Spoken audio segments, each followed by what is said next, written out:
హరే కృష్ణ. ప్రథమోధ్యాయం అర్జున విషాద యోగం నుండి 27వ శ్లోకం. శ్వశురాన్ సుహృదశ్చైవ సేనయోరుభయోరపి తాన్ సమీక్ష్య స కౌంతేయః సర్వాన్ బంధూనవస్థితాన్. ఎల్లో కలర్లో మెన్షన్ చేసినవి సంయుక్తాక్షరాలు, బ్లూ కలర్లో మెన్షన్ చేసినవి మహాప్రాణాక్షరాలు. మనం చదువుతున్నప్పుడు ఏ అక్షరం చదువుతున్నాం, కింద ఏ ఒత్తుతో పలుకుతున్నాము అనేది చాలా స్పష్టంగా అవతల వాళ్ళకి అర్థమైతేనే మనం కరెక్ట్గా చదివినట్టండి. ఇక రెడ్ కలర్లో మెన్షన్ చేసిన అక్షరం అది రకారం కాదు, అరూకారం.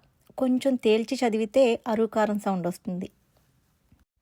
ఈ శ్లోకం తాత్పర్యం: రెండు సేనలకి మధ్య రథారూఢుడై ఉన్న అర్జునుడు ఆ రెండు సేనలలోనూ యుద్ధానికి ఉత్సాహంగా నిలిచి ఉన్న తండ్రులను, తాతలను, గురువులను, మేనమామలను, సోదరులను, కుమారులను, మనుమలను, స్నేహితులను, బావలను, ఇతరులైన స్వజనులను అందరినీ చూశాడు అని అర్థం.